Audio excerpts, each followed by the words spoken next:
Hello, hello, everyone. How is it going today? We are on episode 19 of the Hideout, and we have a really great panel today. So I'm excited to get started. Today, we're going to be switching it up a little bit. Usually, we have projects up here, other gaming communities, but today we wanted to put on our collector's hats and take a look at some different types of NFTs that people collect and why they collect them from the views of a collector. So while we have some awesome creators up here on stage for this panel, they're going to be wearing their collector's hats today as well. And so really, really excited, really grateful to have such an awesome panel. And we'll do introductions real soon. As you can see, we've got Trevor Jones, who I'm sure many of you know, but we'll have him introduce himself, as well as Lee, Roger Dickerman, and King of Midtown. So really, really stacked panel here today, and I'm really excited to get into some of these topics with these guys because this is going to be, a wealth of knowledge really on this stage. So without further ado, I will let you guys take it away on introductions. So maybe if people already know you for what you're doing with your project, maybe talk a little bit about what you're doing, but also give kind of a quick introduction of when you started collecting art in the space and what's been your experience so far as a collector. So maybe with that, Trevor, why don't you start us off? Thanks for putting the pressure on me for starting this. Thank you. Great to be here. Amazing panel, and always happy to share the stage with King of Midtown and Roger, who I know very well. Looking forward to meeting up with the Purple Skull. I see some amazing people already. Andy, Richard, Metageist, Misan, Miriam, Nita, Saint MG, Claudio, Professor MG is. Oh, I see Danny. Somebody called Danny Rez Oro down there as well. I'm not sure who that is, but I mean, to be honest, I was a bit surprised when you asked me to be on this panel for NFT art collecting because I'm probably the last person you want to have on this. But we'll have this discussion. We'll have this conversation. I've come into this space obviously as an artist first. I mentioned my first piece end of 2019. I was still really struggling to get my head around the whole thing. First off, I'm old and I'm old school. And although I'm interested in art and technology, the space literally blew my mind. And it took really a good 3, 4, 5 months after I minted my first piece to really understand what was going on. So I wasn't really collecting until around, I think, spring of 2020. And I didn't really think about it because I was coming from the very traditional art world where, you buy a painting, you go to a commercial gallery, or you have a friend who's a painter and you buy their work, or and you just hold it and you keep it on your wall and it becomes a part of your life. So with regards to kind of buying and selling art in that capacity, in what NFTs have brought to the art world, it was very foreign to me. And I have sold, I think maybe 4 or 5 pieces since 2020. And I regret every one of them. So it is, I made a ton of money, but I really regret it. And so, it'll be interesting to have these conversations. And like I said, Roger, I love listening to Roger. He's a wealth of information. And King of Midtown is the most passionate builder and amazing dude in this space. So I'm looking forward to it. But I will be coming at this from a very, very different angle from those two. So hopefully it brings a bit of knowledge and maybe a bit of controversy as well. We'll see. Well, I'll say, Trevor, and we've had plenty of conversations about this, and so I can say with confidence that everything you just said is exactly the reason we wanted you on this space, and I think having a different perspective, specifically one of one of the OG creators who also collects, I think is such a useful perspective. So feel free to have no filter. We welcome it all here. And actually, maybe like 10% filter, knowing maybe I'll 10%. do my best. I know I won't bring Violet on because she's always no filter Violet. So I will do my best to keep the reins pulled in. But yeah, looking forward to this. Awesome. Well, why don't we continue with the next on our panel? Lee, why don't you give us a little bit of your background collecting NFTs and what got you started in collecting art NFTs? Yeah, hi Nick, thanks for having me. First of all, can you hear me okay? Is my volume all right? Loud and clear. Sounds great. Perfect. Yeah, I mean, I've been in collecting NFTs roughly, I think it's 2021, about March time. And I recall somewhat being around a friend's house. I think we'd made a little bit of money from Dogecoin. I've had a wild ride in crypto, I tell you.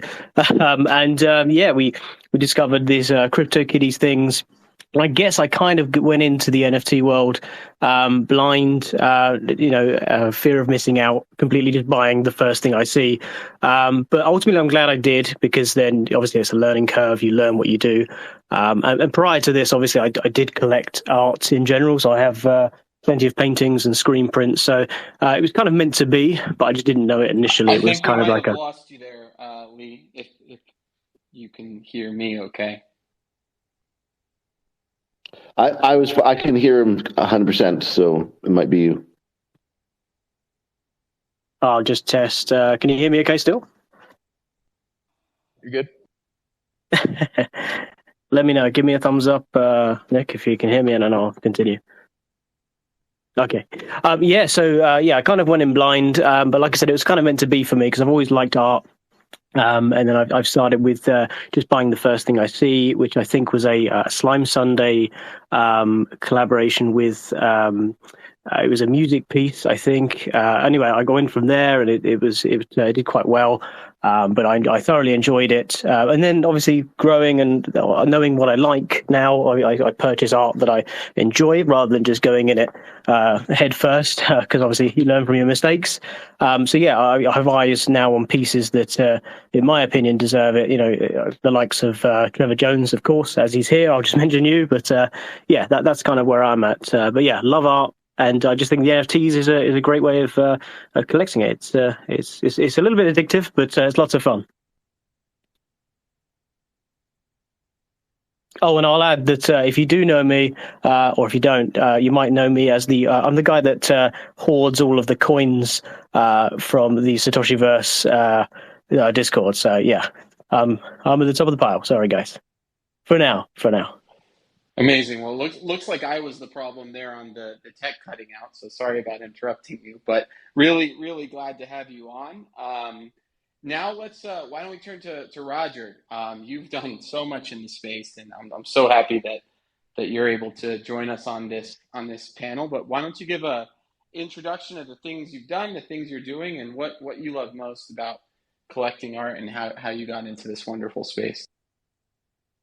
Yeah, let's do it. Pleasure to be here. And similar to Trevor, the shout outs could go on endlessly. Meta Guy Zombie. I see Violet. Congratulations to Johnny Bones Jones and your artwork.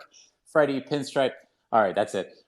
Trevor, right around when Trevor was getting into collecting, I think you framed it as spring 2020. That was probably the time that I heard the acronym NFT. And so I spent that summer researching NFTs. And, admittedly, I'm the first to raise my hand and say I was looking at it strictly from an investment perspective. And I remember trying to collect Beeple and Fewocious on Nifty Gateway a little bit later that summer into the fall, and actually ended up collecting my first NFT, which I still have, which was also Slime Sunday Purple. Great to interact with you here, by the way. That was in November of 2020. It was last stand of the nation state. 1 month later, by December, I was already saying to myself things like, okay, cool, I'm going to trade some NFTs today, but I'm going to vault this one because I quite like the art, which was harkening back to my upbringing, a lot of art appreciation, collectibles appreciation. And then that really just kept steamrolling from there. Followed passions. In December, I started to interview artists for NFT origin stories that I started with Parrot, my close friend and awesome artist in his own right. by 2021 in February, I was saying I want this to be the space that I'm in full time, 100% and beyond. Founded the Artifacts Project, which is a collective of 100 artists expressed through 3D and Unreal Engine 5 and immersive art experiences within the metaverses. So that's my rough trajectory there. And then on the collecting side, it just kept following that course. I cared more and more about the art. I cared more and more about the artist. I cared more and more about learning about the artist and helping tell the artist stories. And I think I've probably, in the collecting side, I've probably become best known for my belief in Raf Grassetti, Deface, Bill Ellis, and several others. But yeah, can't wait to get more into it. Awesome. Thanks so much, Roger. Really, really great to have you here and share your perspectives. And I guess last but not least, before I'll give a quick introduction to myself after, but King, how's it going? What's up? If you guys don't already know about King, King's been doing some amazing stuff in the space, including one of the things I think is super cool, the Crypt Gallery out in New York and LA. So you're going to have an awesome perspective on this. I know that. Why don't you give a quick introduction to yourself, talk a little bit about what you've been doing, and talk about how you got into collecting art. Thanks for having me, guys. And just always nice to see friends that I pretty much started in this space alongside and just got to know deeper and deeper. So I guess I go back to around the same time as Roger approached this from a collector standpoint. Loved what was going on. This art or tech was not my background. I just found everything that I was seeing so fascinating. At a time, I guess on the personal side, where I was going through a bunch of things myself, art, literature, descriptions, the interaction between collectors and artists that I started to see and that was happening for myself was something that I obviously enjoyed more and more of. Always thought ahead in terms of what would happen. This was obviously during a time where a lot of us spent at home on our laptops or whatever doing this. So my concern was definitely looking forward. What will we do when we start to get out there, IRL, as we say? And just didn't think traditional gallery structures was the way that this was all going to be able to work and go mainstream, especially at the scale and at the capacity that things were happening as momentum was being built from everyone. In doing so, I looked for the ideal partnership, hospitality, somewhere where, I've always gone, explored resorts, etc., and had seen art always as from a young age is kind of where I saw this being implemented in obviously the way that I've structured it now in LA and Hollywood. So our partnership started with the Dream Hotel Group, launched in LA, launched in New York last year. So 2 years in LA, 1 year about in New York right now, which again just created more and more moments for me in terms of the events we put together and seeing, I guess, the reverse. So a lot of us from a collector standpoint, we're purchasing art, supporting financially, doing whatever we could do to help build this space and build the creators that were behind these projects. But I also got the same in return when I did launch the galleries and did events. Artists, collectors traveled overseas to be a part of that, to support me in return, and get behind everything that I saw and the vision that I had. So with the help of the creators and collectors that were as active here as I was able to just do more and more and scale this.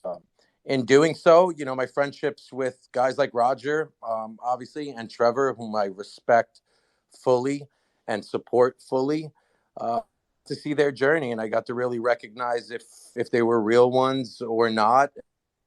I guess it's part of the vetting process here. When you were here at an early stage, you got to see that and realize who was the truth. So, fast forward to a couple of years later, here we are on a panel with a much more enjoyable conversation, I guess, being that we've experienced and seen a lot of the same things throughout the space. Also a curator, have also done quite a few things, from building a community, launching a membership, I believe a record-breaking one at the time, which again, just delivered a clear message as to who's here and who's behind what I'm doing. Awesome, man. Well, really, really great to have you on, and I'm getting excited to get into this series of questions that we're going to have. I'll do a quick introduction of myself. For those of you who don't know me, my name is Nick Frontera. I am the one of the founders and the CEO of Apollo Entertainment and the project lead for Satoshiverse. But as a collector, I got involved in the NFT space back in 2017, I think it was, late 2017.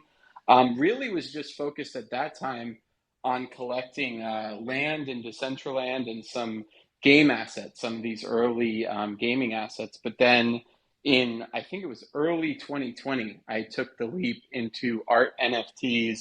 I think Trevor's were some of the first NFTs that I ever saw, art NFTs that really inspired, got my mind going on what was possible there. And then I had the pleasure of getting my 87-year-old at the time grandfather into the space, Jose Delbo, and working with him over the last 3 years to really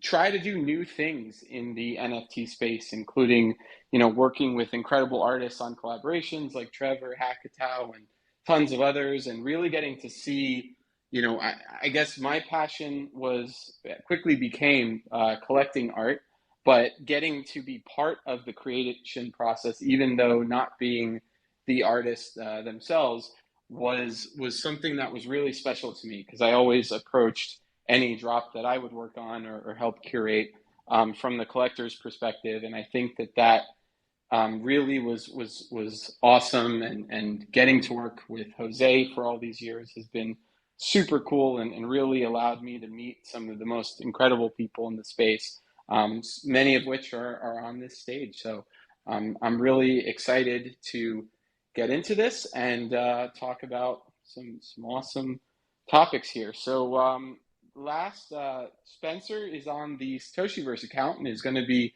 hosting the space today. Spencer's also a collector of art, so why don't you give a quick introduction yourself, Spencer, and then we can hop into the questions. Yeah, sure thing. So my name is Spencer Vogel. I've been working with Nick and with Apollo and the Satoshiverse for the last couple of years now on the business and strategy side of things. Similar to Nick, I started out a little bit after him in 2018. Collecting NFTs, but at that time I was not focused on art. I was really focused on gaming and collectibles at the time. And then when I started working with Jose Delbo and with Nick, that's really where I started getting more into the art side of things as well. But yeah, so I'll be hosting and asking the questions today. So for our first couple questions, we'll be opened up to the entire group. So I'll call on somebody to start, and then feel free to jump in. And if there's a lull, I can encourage people to jump in, and then we'll get into some individual questions. So maybe for the first one, we can start off with Roger. So how do you go about researching and evaluating different art NFTs before deciding to purchase them? Yeah, great question. This is actually one of my favorite rabbit holes ever to go down, especially early in the space. So let me start with how I did it. And I don't know that much has changed other than NFTs and art NFTs are becoming more popularized, meaning that more of the artist's career is now on the blockchain versus off of it. But in 2020, heading into 2021, and again, even a little bit today, you are seeing artists do something. You did see artists do something for the first time. So the sort of the hottest platform at the time, and still to this day, a huge player is Nifty Gateway. And every day there was a drop, right? It could be a Trevor Jones drop. It could, you name it. Fuckgrinder was coming in, and Bill Ellis was coming in, Philip Hodas. And one of my greatest pleasures was saying to myself, this is such an incredible moment. Because clearly this artist was not born yesterday, right? Yes, they're dropping for the first time today, but what did they do before this? And there was nothing out there. There was no NFT playbook, digital art playbook. And so again, just a really joyful rabbit hole to go down to say, like, Trevor, you have one of my favorite artist websites. So philosophical, so thoughtful, the way you described your artworks. And I remember spending an ample amount of time on your website. So I would always start there. What does the artist profile look like? Do they have a website? Have they written about their works or spoken about their works in some context? Okay, let's go back to their Instagram, which at the time, and again, still to this day, is a great portfolio source. Not necessarily where they engage the most, but where they put up a lot of visuals. and I would just trace it all the way back there, Behance, like you name it. But it was just it was a hunt. And I would try to construct the timeline, and I would try to see what was most meaningful to them, what was most meaningful to others, and then I would sort of develop my core, little mini thesis on the artist from there. But yeah, I'll pause there to let some others speak on it. Maybe King of Midtown, you want to jump in next?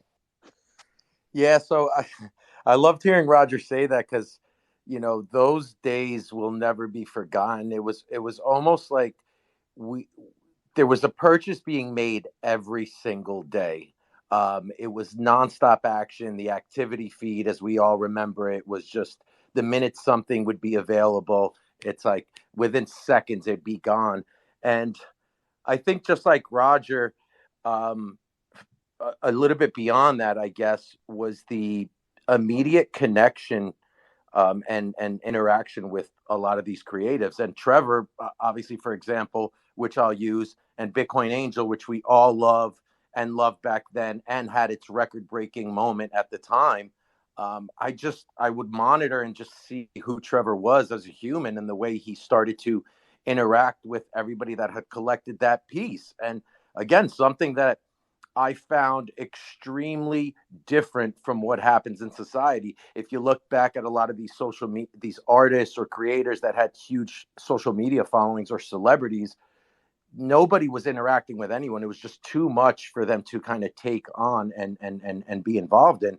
And NFTs just changed that whole dynamic. I mean, here we were building our social media platforms with little to no traction whatsoever, but guys that had a huge following were giving you the time of day and interacting and educating you on what was happening. So I think there was just so much. The space wasn't as saturated at the time. So this is, I think, where it became a bit more personal, and we all became a bit more passionate about the parts and the roles that we were playing here. So, it's just crazy to see now how angry or how rude people could be when someone can't deliver whatever your expectations are.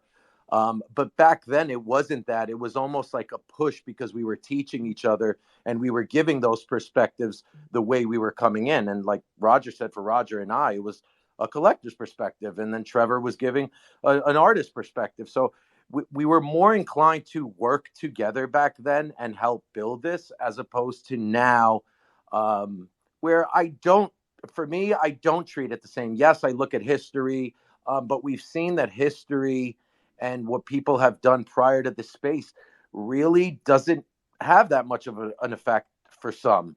And a perfect example is being involved in a fine auction house, and that announcement going out a couple of years ago was something magical, and your markets would start to fly on the secondary because of this major announcement or some brand involvement.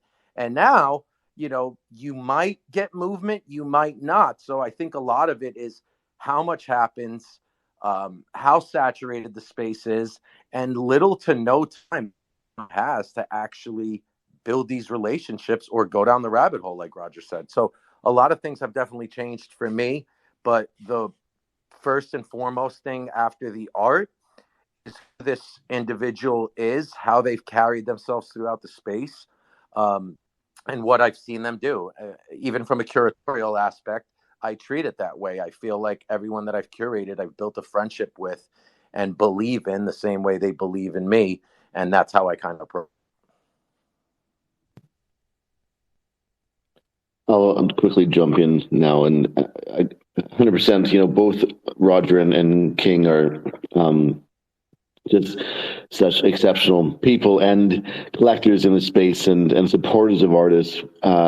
And as we all know, the space is crazy. There's a lot of shit that happens, but a lot of great, amazing things that happen, and the speed at how it changes and what happens every 2, 3, 4 months. You have to be able to step back. We all go through the initial of like, holy shit, what is this? What's going on? We got to jump on this, jump on that. But with regards to collecting, how do I collect? I come at it from an angle that, first off, like I said, I've sold, I think, 3 or 4 pieces of of my collection, and I regret them all.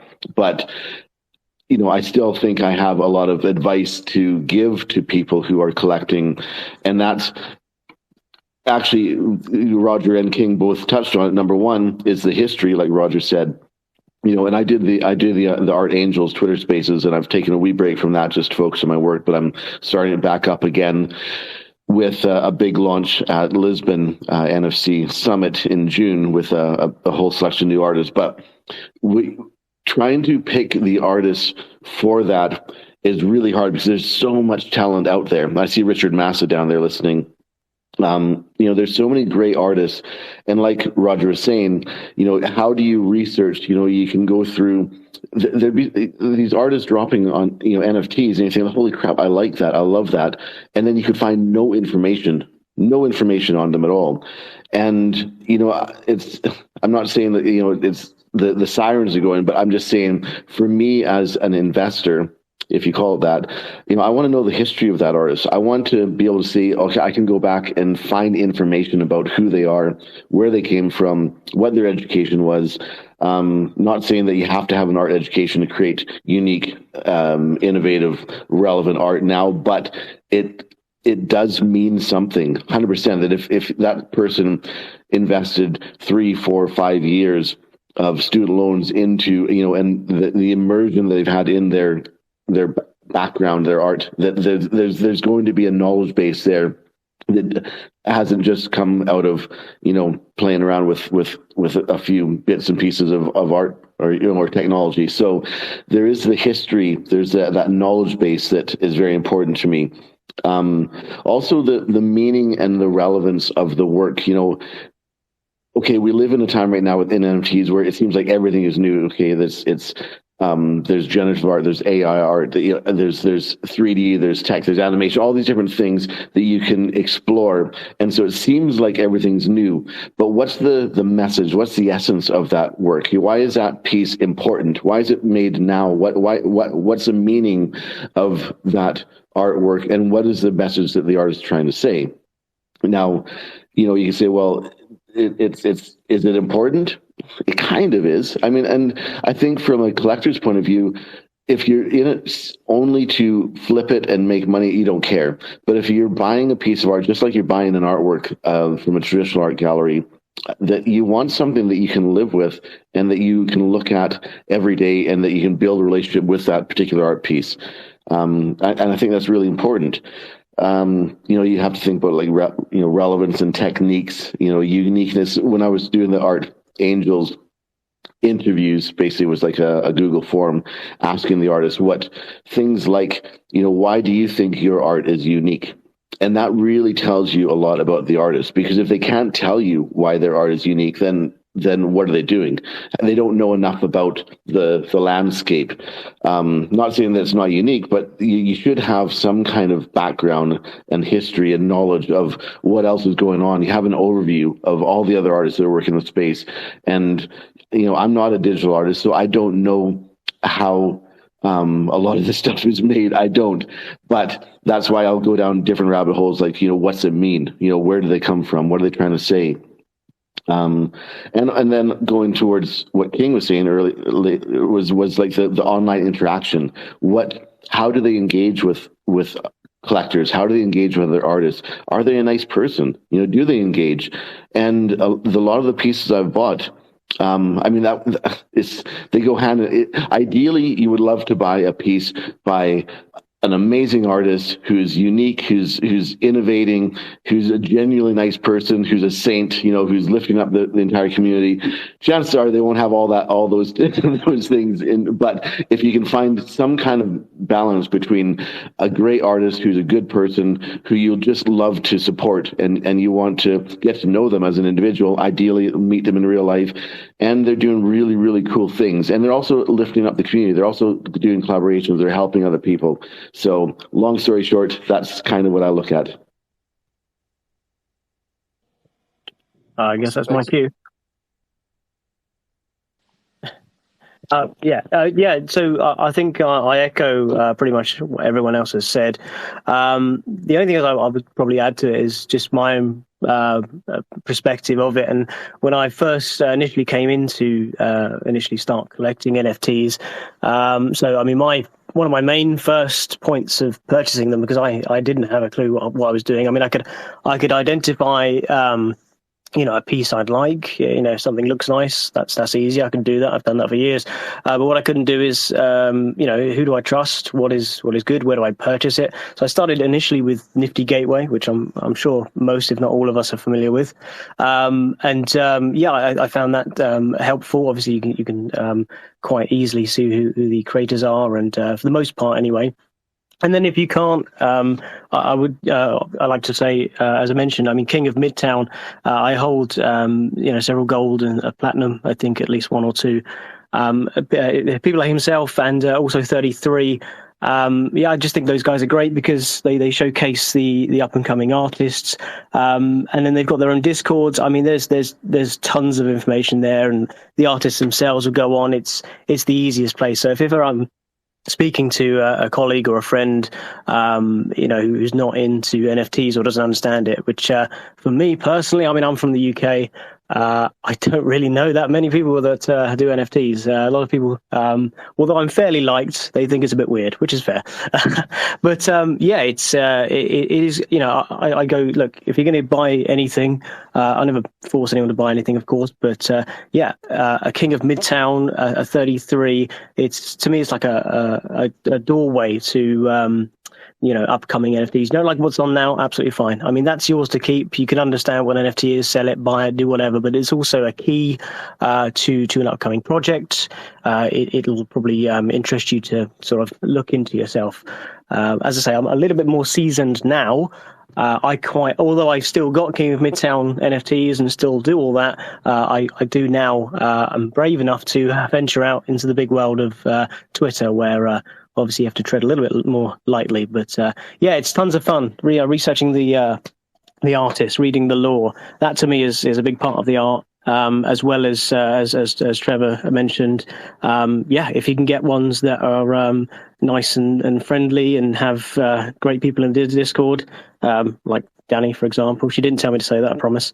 But yeah, it's great. That's collectively, as well as everything everyone else has just said. That's my take on it.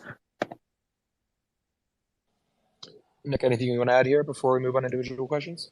No, I mean, I think I would echo everything that everyone just said. Personally, I approached it a lot like Trevor did. I really haven't sold pretty much any of the art that I've bought. I've sold some of the collectibles, but I haven't sold any of the art. And it's really because I've always collected art from artists that I already have a personal relationship with. And I think that was the thing that was most special to me about, collecting art, is that this was, like King was saying, this was such an accessible medium to the artists themselves. And so even if I was spending, several grand on a piece, it felt really good because I had a conversation, usually, an actual voice conversation with a lot of these artists, and really understood what they were trying to accomplish. And so for me, it was never, let me see what I can make on this. And, I think that led me probably to collecting some pieces that, probably will never appreciate in value. I hope they do, because I think, the artists are great, but also pieces that have appreciated significantly. And I just don't think I'll ever sell those pieces, just because, at this point I've become almost friends with many of these artists, and it's hard to imagine getting rid of those pieces in one way or another. So it's always been about the art for me and about the relationship with the artist. Awesome. Thanks, Nick. All right. So the first individual question is going to go to Trevor. So as someone who's been creating and collecting digital art as NFTs since the very early days, what are some of the most significant changes you've seen in the NFT art space in the last 3 years? That's a crazy question, because things change weekly. I don't know, where do I begin? It seems like every few months, there's a massive paradigm shift. So, kind of before I go into some of the things that I've seen, you kind of just have to step back. And if you've been in the space, and we're so affected by market sentiment. But my belief is that I was in the crypto space from 2017, so I've been through the rodeo a couple times, and you have to make good decisions. Try not to get wrecked. At least no more than 2 times, 3 times is too much. But you have to be smart with the decisions you make. You have to be, and don't be greedy. That's the most important thing. Take profit. But I mean, it started off like back in 2018, 19, Super Rare, Known Origin, Maker's Place, 101s, some additions, and that quickly changed when Nifty Gateway came in early 2020, and the whole landscape changed. It was just made buying NFTs super accessible, super easy. And a real hype around, a real FOMO that, it was there kind of the end of 2019 on Super Rare, especially my drop with Money Lotta, ETH Girl was a good example of that. But things really changed with Nifty. And then the open editions came about, and, like King mentioned, the Bitcoin Angel, that was Feb 20. I did an open edition with PAC, I think that was December 2020. And it was interesting to see how, again, collectors at that time, not all, but some were kicking up a fuss because I think, 440, 450 open editions sold. We had 2 for $500 each for PAC and myself. And there was this enormous backlash. And then it happened again with the Bitcoin Angel. There was like a huge amount of kind of celebration, and a lot of people going like, Trev, you've really, you've really, this is crazy. You've blown the markets out. This is, world records. But at the same time, there was a lot of negativity that I've saturated my market. I've ruined everything, that anybody who had invested in me previously is going to lose it all because I've basically taken things down to zero. But for me, like I said, things changed so quickly that within 2 months after Bitcoin Angel dropped, the Bored Apes came out, and there was like 10,000 PFP projects left, right, and center. And I realized initially after initially thinking that I've ruined my career before it even started in this space, that things happen so quickly that there's no point in getting caught up in all the craziness. Is that if you just have a long-term goal and keep on focusing. And I mean, look, photography boomed, then generative art boomed, then recently there's the manifold low-cost open editions, another fucking massive boom. I see now like the rise of whale collector marketplaces, and it's kind of harking back to Web2 or to the traditional art world of hyping your stable of artists. You're a big investor, you're a big collector, and that's really it's really kind of. And I remember having these conversations back in 2019 with this handful of NFT artists or artists at the time who were in the space, and saying, I guarantee you that within a couple of years that space is going to, in a lot of ways, reflect the legacy art world. Now, I'm not saying like, it's because also there's a lot of good things in the legacy art world. It's not all fucking bad. I mean, we have to learn from each other. Now, Web3 has brought about a ton of opportunity for artists, and we're learning as we go. And, it's changed my life, but you can't just say, oh my God, the Web2 world or the legacy art world it's a boogeyman and it's done horrible things. We need to learn from each other. So I think what's going to happen right now with the downturn of the marketplace, we're trying to figure out solutions. There's niche markets and building of community. We're learning as we go how this space is different, but how we can learn from the past and from the old traditional art world. So, yeah, I mean, long story short, again, is that it changes constantly. Have a long-term vision. Work with people and invest in people that you truly believe and trust in, and that's it. Yeah, just to comment on that real quick, it was interesting to me how reactionary some of the changes were in the NFT space over the last couple of years. We saw, I remember back in early 2020, everyone was doing limited editions, at price points that they thought would work, and they were selling out in seconds, and there were bots, and everyone was like, "Oh, I'm a huge collector, but I can't get any of your pieces because my internet's not good enough, or I'm 30 seconds behind in a different time zone, or whatever it might be." And so then that was kind of what led to the conversation about open editions. And wow, wouldn't it be nice if for 5 minutes everybody could buy as many editions as they want, and we didn't have this problem, and we could price it exactly to meet demand. And then we started doing those drops, and we saw, oh wow, people are buying a lot of these things, probably one for themselves and five more to sell. And so we're like, well, that's not really what we were hoping for, when we did this. And then then you saw, in reaction to that, you saw burn mechanisms become a thing. And for, 6 months, every artist was trying to burn down the open editions that they, didn't mean to release in that amount. And then, it's interesting how some of those patterns, like you said, with this manifold contract, are repeating themselves in even shorter time periods, right? Let's release an open with a planned burn, a couple weeks later. So for me, it's interesting just to see the amount of experimentation that's happening in this space. And I do think that people we're developing from that. And I think we're learning a lot about different mechanisms and different ways of really, finding our footing, even as creators in the space, but as collectors, also kind of learning what works, what doesn't work.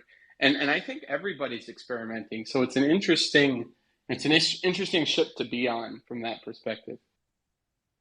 I'll just quickly add, I agree. I think experimentation is amazing. That's what was really, because it moves so fast, and that is very different from the traditional art world that moves in decades rather than in months.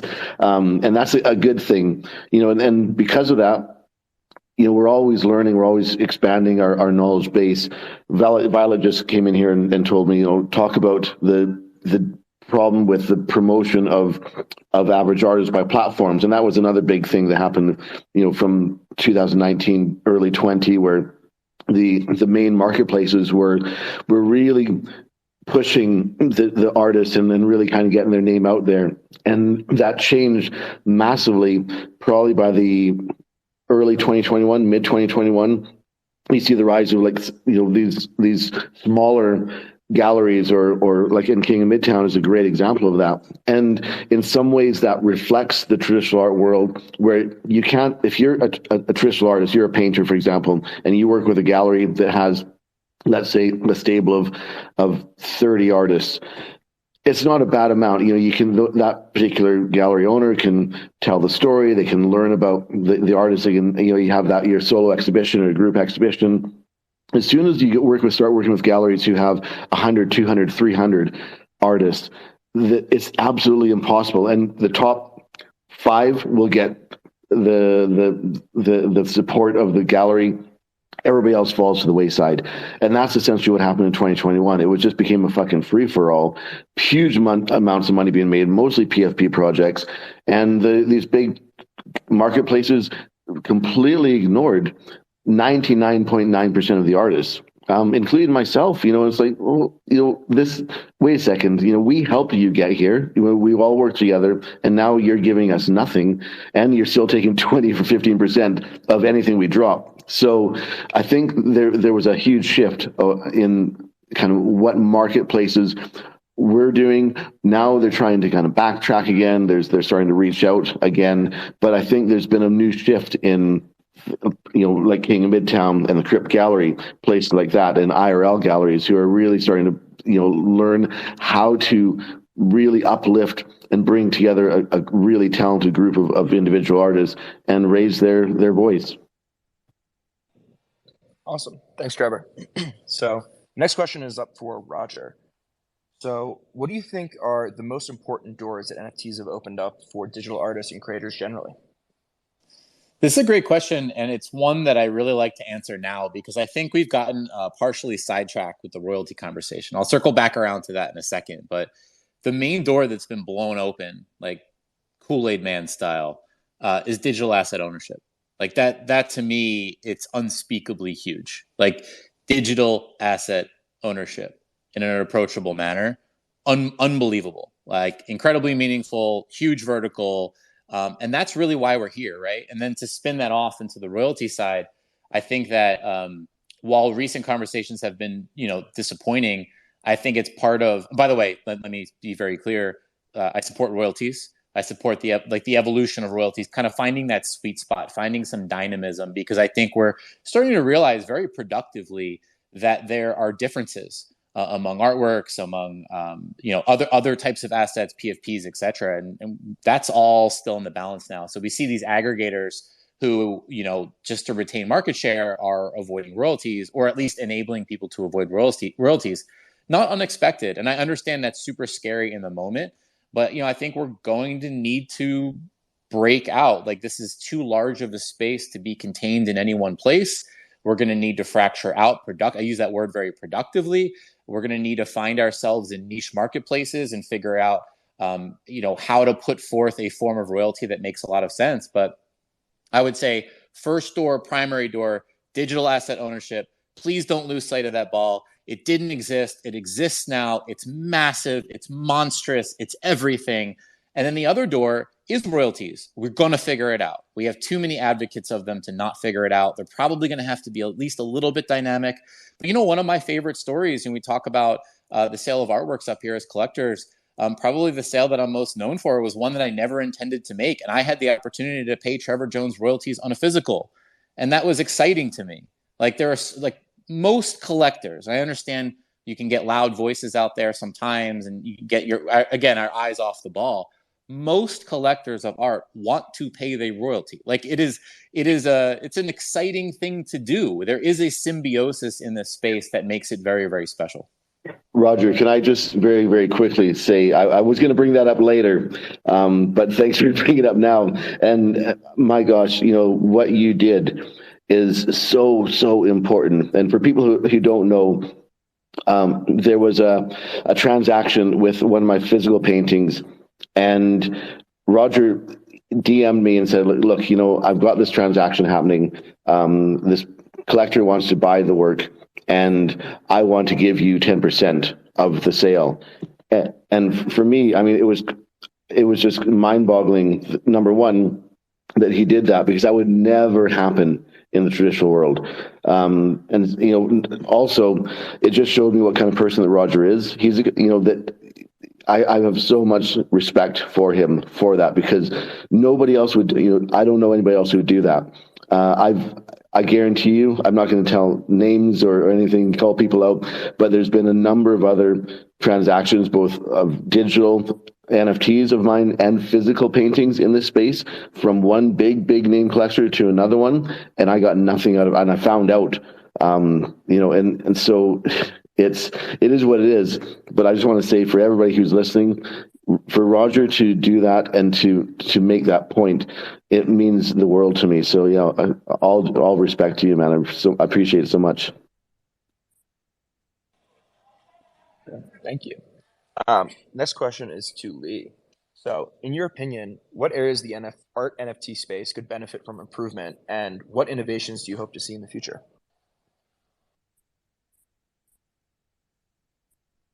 Yeah, so in terms of improvement, it's always good to have artists have, lower tiered editions and things to get new investors in.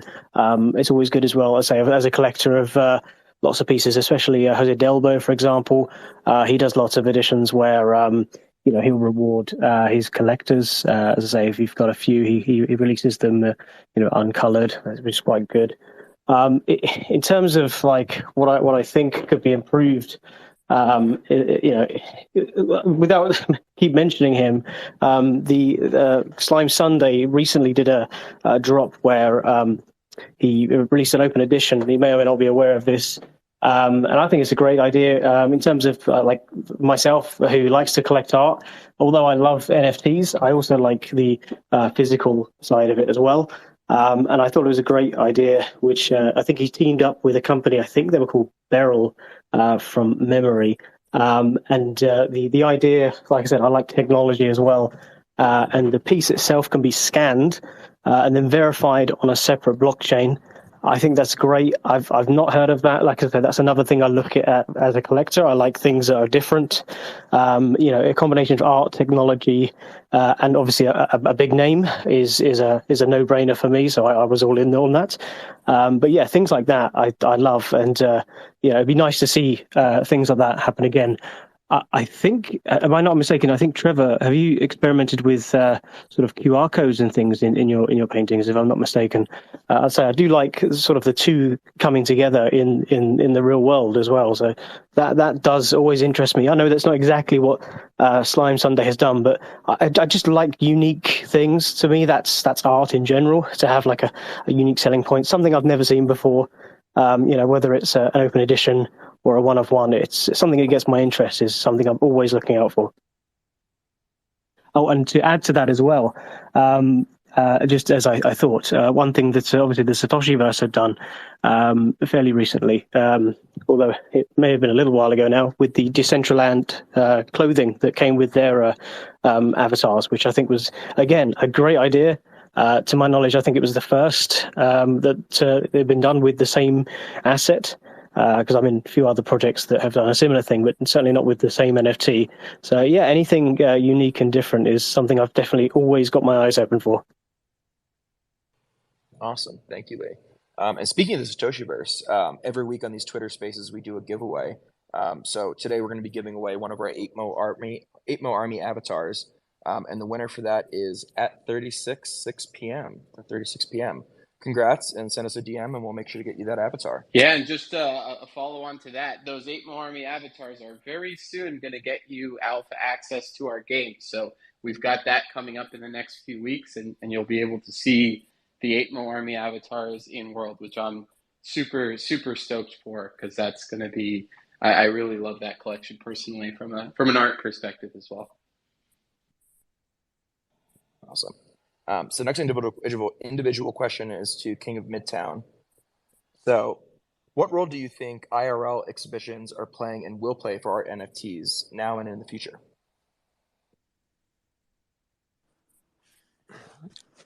I think they're going to continue to play a massive role. And it's funny because I just saw a tweet, I think this morning, regarding IRL exhibitions. I think first and foremost, we need to see more long-term placement and not just pop-ups during conferences or events that are happening. I think our reach needs to grow, and IRL is definitely a place for that to continue to happen. As I don't want to say we've necessarily come to a halt digitally, but we keep circulating around the same individuals, the same network, the same group over and over. And although we haven't touched each other on the Web3 side of it digitally, we haven't done anywhere near that IRL. So I think for me, again, just having that face-to-face interaction with certain individuals like I've had, going on to the later parts of the evening where it might be a drink or two or coffee or breakfast in the morning, you just start to learn and know more and more about each other and our purpose here and what our intentions are. It gives you a sense of comfort, obviously, like it's always done in real life. And I think there is lack of that, especially now. So some of us were fortunate, like Roger and Trevor and I, where we've seen what we kind of wake up and do. And this was the response. So I want to thank Lee for memberships that he's purchased and just, following what I've done with the community. But my response to my membership drop back in October 2021 was, and I believe RX2 might have been another respectable collector friend of mine had reached out to me and said, like, why are you surprised? We see what you do here every day for this space. You wake up and you go to work. And this is what I've seen from Roger. This is what I've seen from Trevor. This is what I've seen from everyone. And although there have been many opportunities for us to kind of capitalize or seize the moment because of the trend or because of the craze that's happening, a lot of us haven't. And we know it's going to ride out. I find it mind-blowing how things come full circle and are repeated to a certain extent. But, I think, again, the IRL aspect for me, especially with the crypt, is that, hey, I don't know how many other options you have in terms of seeing artworks, reading, educating yourself on a 24/7, 365-day a week basis besides digitally. So, this is why it was important for me to position ourselves somewhere where there is constant foot traffic, where there is a diverse IRL audience, whether people are going to hang out at venues or going to have dinner at one of the restaurants located on property, or just an average guest staying on property. So again, for me, yes, artwork might not be selling as fast as what we'd all hope for or want to IRL, but best believe, because of what I've done, a lot more people have witnessed the Bitcoin Angel or whatever art pieces we have put up, and continue to exhibit on a rotating basis. Awesome. Thanks, Gabe. Can I just very, very quickly add to that? Just from my experience, we were just in NFT Paris, which was amazing. It was a fantastic event. And we went to NFT Factory, which is super cool. It's literally right facing the Pompidou Center. Like, this is prime location. There was the X-Copy exhibition going on. Now, I think this week right now there's something else, but I think that it's important to be able to, like King is doing, to have these IRL exhibition spaces to offer the public who are walking in the opportunity to not only learn about the artwork, but to buy it as well. I think that's important. And okay, nobody's going to come in off the street and buy an X copy for 8 million or 250,000, whatever it is. So it's finding, and I love the NFT Factory, but what they're doing is they're finding that balance of history of the NFT space, of the mainstream artists, as well as bringing in other artists as well, kind of just to educate the population. But it really is important to show the entire broad spectrum of what is happening in the space in IRL galleries like what King has. And so and again, we're experimenting, we're all experimenting, we're trying to find out what works and what doesn't, and it's only going to take another hopefully 2 or 3 or 4 years to figure out what's going on. But it is what we're doing is really important, but it's about educating the masses, and the IRL experience is 100% essential for this to come across. Beautiful. Thank you, guys. I want to just add to that. So thanks, Trevor. And I think the perfect word is experimenting, because even for us, it's been experimenting. I mean, you'll go through the crypt, and mostly, I don't know, I'd say 80 to 90% of the pieces are previously sold pieces that are held by collectors, where now we have the chance to not only highlight the creator and the art piece and educate them on the history of that piece, because that's another thing that we all seem to forget. We've been part of some of the most historical moments here, where as people start to come in now, nobody's talking about them, nobody's resurfacing these moments, nobody's educating you on whom these individuals are from a creator standpoint or from a collector standpoint. And you know what? For IRL, I think anything can be appealing. At times we have pieces that are listed with certain dollar amounts, some at a lower entry point, whether they're on the secondary or not, some on a higher price point. And if you don't like the artwork or you want to know more, then perhaps the dollar amount you might find appealing, and then you might choose to explore based off of that. So there is a lot of experimentation happening, and I think we'll continue to do that. But for me, again, it was how do you bring light to this entire space, and not just newly minted, new artwork that's being put out, looking to get sold and go into the hands of somewhere else? How about backtracking and going back and telling everybody what they've missed over the course, at least, of the past couple of years? All right. So we're at the top of the hour here. So we got one more question left to Nick, and then we'll let him close it out. So Nick, looking to the future, how do you think art NFTs will continue to shape the art world, and what trends or development should collectors be paying attention to in the coming months and years? Yeah, so thanks, Spencer. I think that, for me, it's actually playing off of what Trevor and King were just talking about, with IRLs and kind of bringing art that wows to the rest of the world. And I remember a couple of years back when we were forming Apollo Entertainment and thinking about why we wanted to do this. We had been working with Jose. We had been starting to build the Satoshiverse.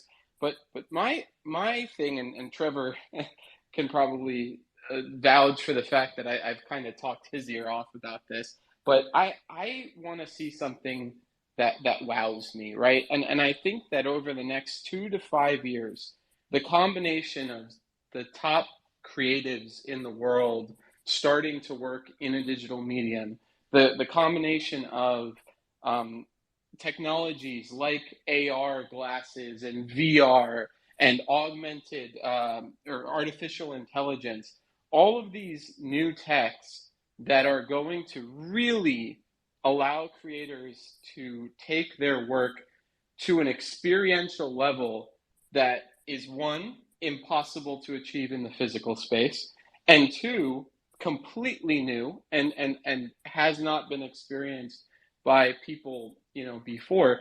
That's what excites me, creating those experiences that, whether it's a warehouse that when you put on AR glasses turns into an entirely new world, kind of rethinking what a digital art gallery could be, right? Or whether it's augmented reality in retail and just creating artistic elements so that you don't need to take up physical screens, but I can witness NFTs in any place with placement with AR type of an AR type of situation. Or I think where I was originally going with this was artificial intelligence and the countless efficiencies that it could create for digital artists who are looking to do things like world building, who aren't trying to think in terms of one piece, but how does an artist kind of move to a creative director and work with studios like ours and take their art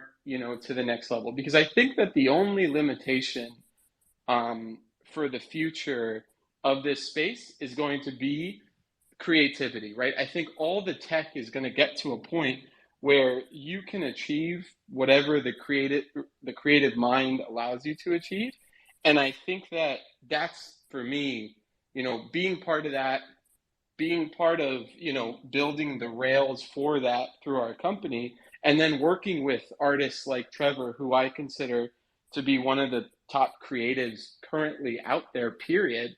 And getting all that put together in this technological revolution that we're all part of is going to be a beautiful thing. And so that's kind of where I stand. That's why I wanted to make sure we talked about that briefly, because I think that, and I'm happy to have your perspectives on it too for the rest of the panel, because I really do think the future of this space is bright. I think that technology is going to completely change the way we experience art, and I'm excited for that. I think it's going to really wow people, and I think over the years, the people on this stage are going to be part of the process of wowing all of us who are here in this room and listening, and everybody else who may not have heard about NFTs and digital art just yet. So with that, I'll open it to kind of final thoughts from the rest of the panel.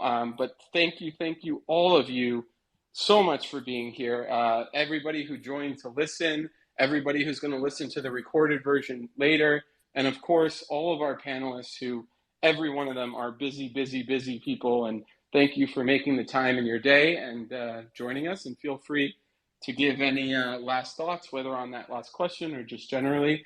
But thank you all for being here.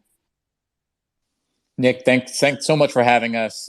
Much love to King, to Trevor, to Purple. Like, a lot of amazing people up here. And Nick, a lot of respect for you, for Apollo, for Satoshiverse. And I love where you took that last comment. You really spoke to the heart.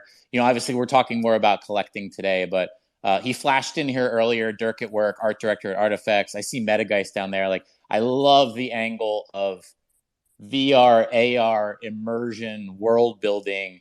I mean, that's Artifacts, right? That's what it's all about. It's taking a fine art piece and collaborating on a 3D expression, and then making the surroundings in a game engine an immersive experience and elevating it. Like I could not be sort of more impressed with what you're doing, and then really, really want to help trailblaze that pathway, because I think it's deeply meaningful. And to your point, it's like you could see, King doing an amazing job of expression. The Crypt Gallery event that I attended was one of my favorites that I've been at in this space, period. You could see the value there. To your point, AR, you could see some really, really creative expressions of art, inside, outside, you name it. That's fascinating. Maybe better served. So I give everyone else the time that they deserve. Maybe better served for another space, but happy to break out in that discussion anytime, any place. I think it was what Nick was saying there is amazing. We just had the most phenomenal conversations in Paris at NFT Paris about this, and it's so exciting. I can't wait, because what this whole space is, this melting pot of innovation and collaboration and excitement, regardless of market sentiment. It doesn't matter. There's more happening now than there was in 2021. Seriously. And, first off, Roger's still there. Okay, Roger, we need to have a chat about potential collaborations in the future. I have I don't paint anymore. I'm just in meetings all the time. I'm really working hard on finishing up this massive final project, but with the Castle Party, and talking today about immersive experiences. And this is happening only because of the world we're in right now in this NFT space, with music, with art, with IRL, with Metaverse, with all these different opportunities that we can bring together with creativity and all the right people. I can't wait. I'm so excited about the future, and whether it's in the next 6 months or next 2 years. But I'm always open up to talking to people. And Roger, we'll have a wee chat soon, because I definitely want to talk to you about some potential projects in the future. And looking forward 100% to what Nick and I are going to be working on in the next for 2024, because it's going to be huge.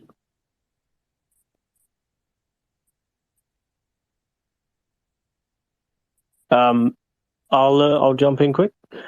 Just say, I've really enjoyed speaking with everyone here today. So thank you for having me. King of Midtown, obviously, thanks a lot for you, Roger, Trevor, and Nick, of course. So thank you very much. I'll just give a quick final thought of just generally collecting in general for me.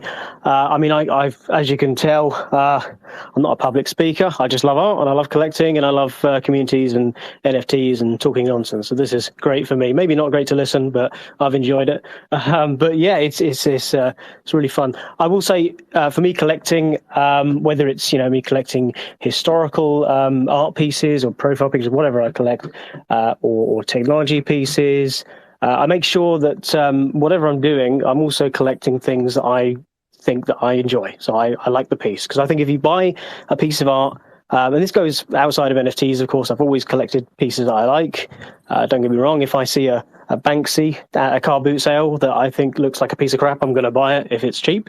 But in general, I always buy art that I like, because I think if you think about the price or some other motive, it could or it couldn't work. But if you're buying because you enjoy the piece, you win every time. So that's a philosophy that I follow.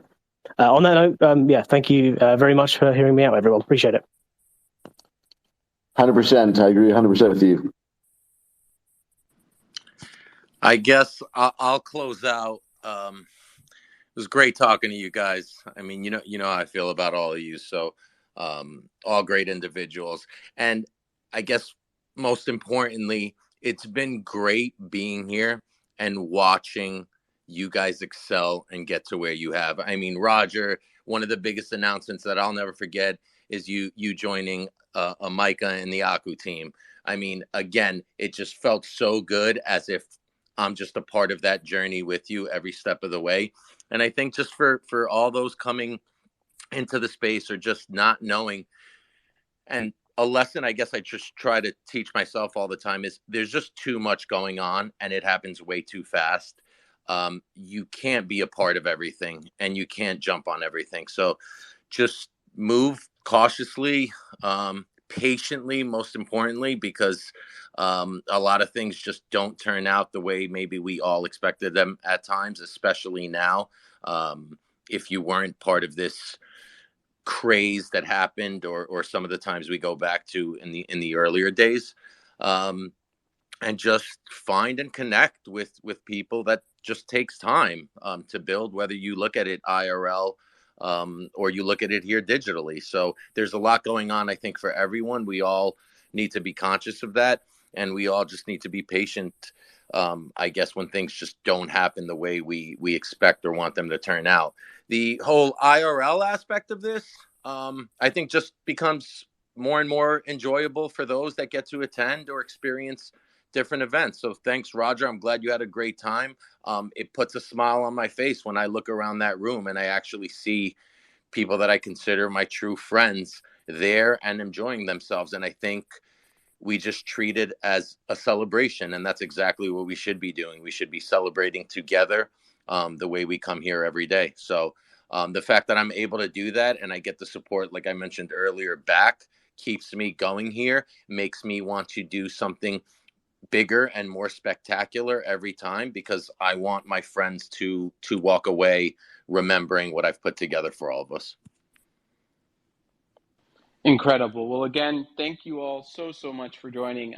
It's been a really great chat, and I'm sure I'll be talking to all of you again in the very near future. So looking forward to that. And thank you to everyone who joined. We'll be doing another one of these next Tuesday. So be sure to join up. Also, please take a look at everybody on this panel. Follow. Give them a like on what they're doing. We try to get the best of the best up here, and try to make sure that everybody is their time and the resources are really respected. So with that, I'll stop blabbing so that we can let our guests go and the rest of you go. But thank you again, and we'll see you next week. Thanks so much, Nick. Appreciate it. Have a good week. Thank you. Thank you, Nick. Thank you, everyone. Thanks, Nick. Thanks, everybody.